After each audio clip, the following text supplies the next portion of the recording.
Makalipas ang 15 minuto, nasa harapan na ulit ng library door si Anika. May bitbit siyang tray ng umuusok na kape. Sumuli po na siya sa dalawang lalaki na nakatayo pa rin doon sa magkabilang gilid ng pinto bago siya kumatok. Enter. Huminga ng malalim si Anika bago pinihit pabukas ang pinto at pumasok sa loob. Agad nang nakita si Rafael na nakatutok ang atensyon sa laptop na nasa lamesa ni hindi bumaling sa kanya lalaki. Maingat siya naglakad palapit dito, bitbit ang tray, at saka tumikim ng 1 metro na lamang ang layo mula sa binata. "Your coffee," sabi niya, at maingat ay nilapag ang tasa ng kape sa lamesa. Nagangat ang tingin si Rafael, at nagtama ang kanilang mga mata. "You are part of the kitchen staff. What were you doing in the 2nd floor this morning?" Bigla nitong sabi. Umawang ang mga labi ni Anika sa pagkabigla bago nahamig ang sarili at muling tumikim. Morning walk," palusot niya. Bahagyang umangat ang mga kilay ni Rafael, subalit bukod doon, wala naman nagbago sa ekspresyon nito. "Try again." Napangiwi sa Anika at nayakap sa dibdib niya ang tray. "You're not going to get angry?" Maingat niyang tanong.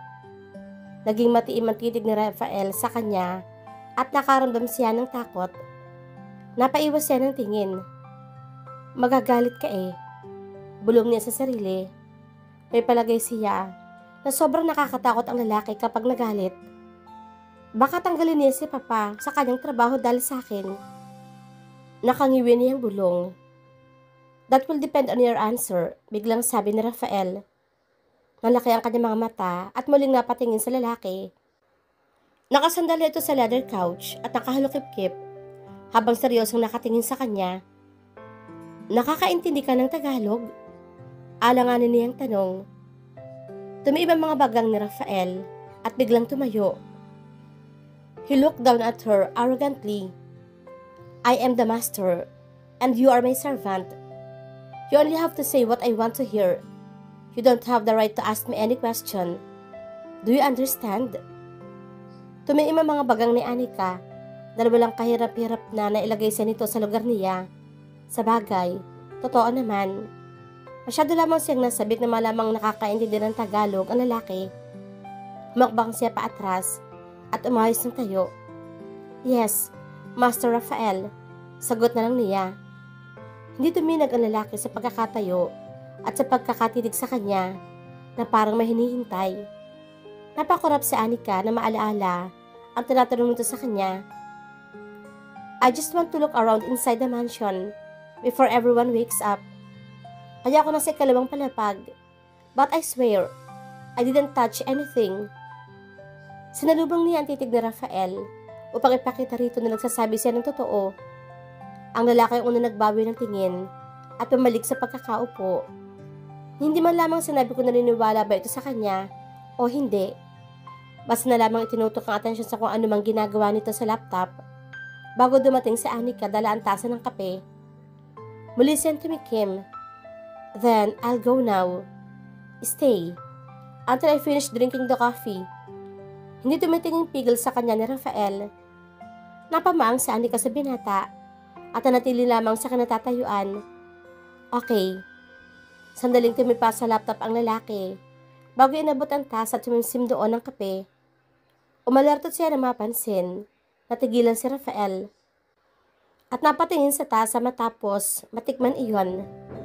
Nakaramdam siya ng antisipasyon at bahagyang humilig paharap pa palalong matingnan ang mukha nito. "Masarap ba?" tanong niya. Napatingin sa kanya si Rafael. Sa pagkakataong iyon ay nakita ni Anika na hindi na kasing lamig ang mga mata nito kaysa kanina. Hindi nga lang din mainit. Ngumiti siya at hinintay ang sugat ng lalaki.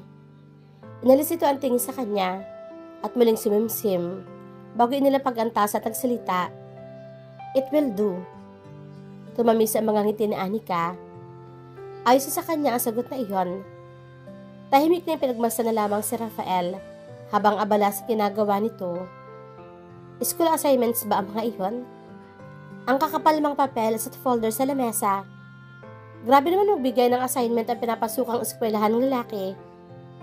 Kolehiyo na kaya si Rafael? O senior high school? Sa pinapasukan kasi niya, may mga kaklase siya na mukha namang matatanda, pero teenager pa rin. Iba-iba kasing mga lahi, at likas sa maliit kaysa sa mga iyon si Anika. Ganon din kaya ang lalaki? Napagtanto niya na masyado siyang curious tungkol kay Rafael. Hindi lang dahil ang lalaki ang master sa mansyon na iyon. Hindi lang dahil ito ang pinakamagandang lalaki na nakita niya sa kanyang buong buhay. Hindi masyado may paliwanag ni Anika. Subalit may kung ano kay Rafael na humahatak sa kanya. Gusto niya makita magkaroon ng emosyon ang mukha nito. Gusto niya makita ngumiti ang lalaki. But she also knew that she must not cross the line of their employer-employee relationship. Hindi siya ganoon ka-naive para isipin na posibleng matibag ang relasyon na iyon. Napakorap si Anika na muling ilapag ni Rafael ang tasa sa lamesa.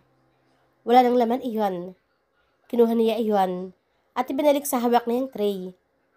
Then I will go now, Master Rafael. Paalam niya. Hindi tumitingin na tumango si Rafael.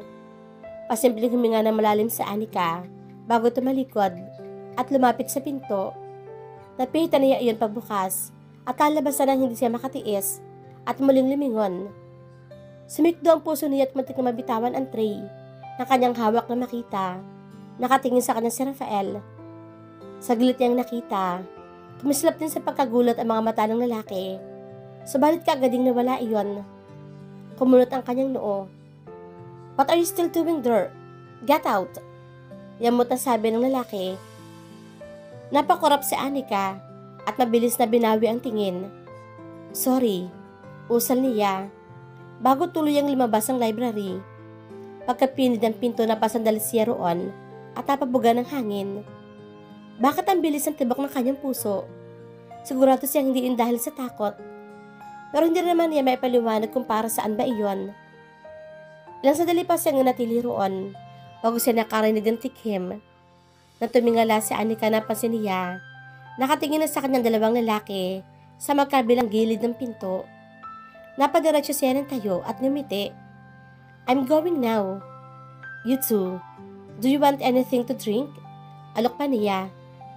Nakatingin na ng dalawa bago muling tumingin sa kanya at sabay na umiling. Why are you standing outside the door?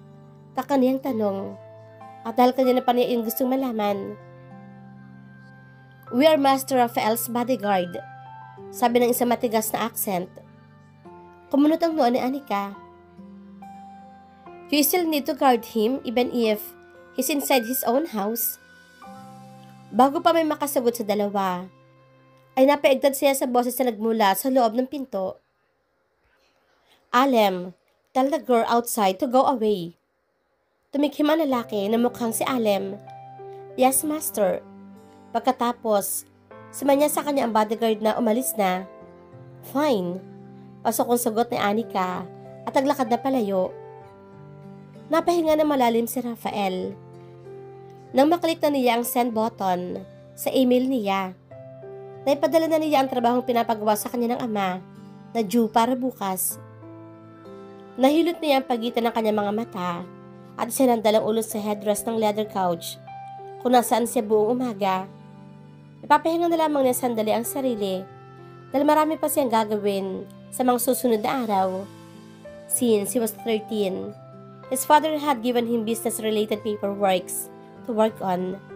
Sa simula ay mga simpleng paperworks lang na unti-unting naging komplikado sa paglipas ng panahon. Ayon kay Abner Dizon, training daw iyon para sa nakatakda niya pagmamana sa oil empire ng pamilya nila kapag nasa hustong gulang na siya. Wala pa nang siya makaisip ay palagi na siyang iniikot ang kanyang ama sa iba't ibang opisina ng oil plantation para siya maging pamilyar sa pasikot-sikot ng negosyo nila. His father has been training him since he was young. Hindi lang sa technical na bahagi ng negosyo, kung hindi sa kung paano siya makikisalamuha sa ibang tao. Buong buhay ni Rafael ay tinatakta ng kanyang ama sa utak niya na hindi siya pangkaraniwang tao. That he will be on the top of the social ladder when he grows older, na kahit ng presidente ng bansa ay yuyukod sa kanya, and that he must act and talk as such. Kaya dapat mag-ingat din daw siya sa pakikisalamuha sa iba. He must not allow anyone to get close to him, dahil lahat ng tao ay gagawin ang lahat upang mapalapit sa kanya para sa sariling motibo. Never trust anyone but yourself. Yun ang paulit-ulit na sinasabi sa kanya ng ama. At ilang beses na bang natagpuan ni Rafael ang sarili sa sitwasyong nagpapatunay ng mga salitang iyon. Ilang beses na bang may lumapit sa kanya dahil may kailangan sa kanya at sa kanyang pamilya. He had even been betrayed by the first girl he ever liked before in the worst way possible. Ngayong 18 taong gulang na siya, nakasanayan na ni Rafael ang pagsabayin ng pag-aaral at ang mga pinapagawa ng kanyang ama. After all, hindi naman mahirap gawin para sa kanya dahil pinanganak siyang may mataas sa IQ. Madali rin para sa kanyang sundin ang paalaala nito na huwag magtitiwala sa kahit na sino. It's better that way. May kumatok sa pinto at umiretso na upo si Rafael bago nagsalita. Enter. Bumukas ang pinto at pumasok si Yolanda. Ang tao nag-uruga sa kanya mula nung ipanganak siya. Mas marami pa silang pinagsamahan kaysa sa sarili niyang magulang. Lunch is ready, sabi ng may edad na babae. Sa sinabi nito, biling gumitaw sa isipan ni Rafael ang mukha ni Anika. Tama siya ng hinala na bago lamang sa mansyon na iyon ng babae na makita niya ito kaninang umaga sa terrace. Sa totoo lang, hindi siya nagkaroon ng pakialam sa mga helper ng pamilya nila kahit kailan. In fact, he cannot tell them apart. Subalit may iba kay Anika. Hindi ang mismong mukha ng babae, kung hindi ang facial expressions doon. Lalo na kaninang umaga. Nang tingnan siya nito, para bang gusto nitong umiyak. She has the softest eye that he had ever seen. Natauhan lamang siya sa pagtitig sa mga matang iyon kanina nang humakbang ito palapit sa kanya at umangat ang kamay na tila ba nais siyang hawakan. Natauhan siya dahil isa iyon sa pinakaayaw niya sa lahat. He hated being touched. Subalit kahit ganung napukaw na ng kaunti ang kuryosidad ni Rafael para sa babaeng iyon. Kaya nang sabihin ni Yolanda sa almusal na bago ang kitchen staff, nagdesisyong kaagad siyang makilala ang mga iyon. That was when he learned her name. Subalit ang aalis na si Anika kasama ang ama, ay natagpuan niya ang sariling inuutusan itong bumalik sa kanya. As for why, he blamed it on his curiosity. Master Rafael, untag ni Yolanda sa kanya. Tumayo siya at binura sa isip ang babae. Isinara niya ang laptop bago naglakad patungo sa pinto. Let's go, sabi na lamang niya. Bumukas ang pinto at nakita niyang si Abdul ang nagbukas na yon para sa kanya. Lumabas siya at umagapay sa kanya si Yolanda. Kahit kasi hindi siya lumingon, alam niya. Nakasunod sa kanila sina Abdul at Alem. Noon ay si Alem lamang ang tumatay yung bodyguard niya. Subalit 2 taon na nakakaraan, idinagdag ng kanyang ama si Abdul. Hindi man nagreklamo si Rafael dahil alam niyang iyon lamang ang magbibigay ng kapanatagan sa mga magulang niya. Isa pa, nangako siya sa kanyang sarili noon na makikinig siya sa mga magulang na hindi siya magpapadala sa bugso ng emosyon. Emotions are just a sign of weakness and he doesn't want to be weak. Not anymore. Rosa, hindi ko alam na nakakaintindi pala si Master Rafael ang Tagalog, sabi ni Anika habang naglilinis sila sa kusina. Tapos nang kumain ng tanghalian ng lalaki at siya naghuhugas sa mga pinagkainan at ginamit sa pagluluto katulong si Rosa. Tapos na rin naman silang kumain, kaya ang kanyang papa ay pinagpahinga muna niya sa silid. Ang mayordoma naman at ang iba pang mga kasambahay doon ay abala na ulit sa kanilang trabaho. Siyempre, lumaki siya na purong Pilipino sa paligid. Kahit si Ma'am Yolanda, nagsasalita rin ng purong Tagalog palagi. Natutunan na lamang ni Master Rafael ang lengguwahe sa pakikinig niya. Hindi yun mahirap para sa kanya. Kasi alam mo ba, genius daw si Master Rafael. Mataas daw ang IQ. Ang galing, hindi ba? Sagot ni Rosa. Namilog ang mga mata ni Anika. Wow nga. Ang dali siguro para sa kanya ng lesson sa school. Anong college siya nag-aaral? Tanong pa niya. Kunot ang noo. Tinignan siya ni Rosa. Hindi pa college si Master Rafael. 18 pa lang siya. Ha, talaga? Mukha siya mas matanda kaysa sa kanyang edad. Malaki kasing lalaki, ano? Hindi lang iyon. Yung aura niya, parang matanda. Nagkibit balikat na lang si Rosa. Kahit sino namang maging tagapagmana ng bilyong-bilyong kayamanan, pagmamature ka agad. Iba talaga si Master Rafael sa lahat. Napatango si Anika, dahil iyon din ang kanyang tingin. Hindi siya mukhang masaya. Nausal niya. Natigilan si Rosa at napatingin kay Anika.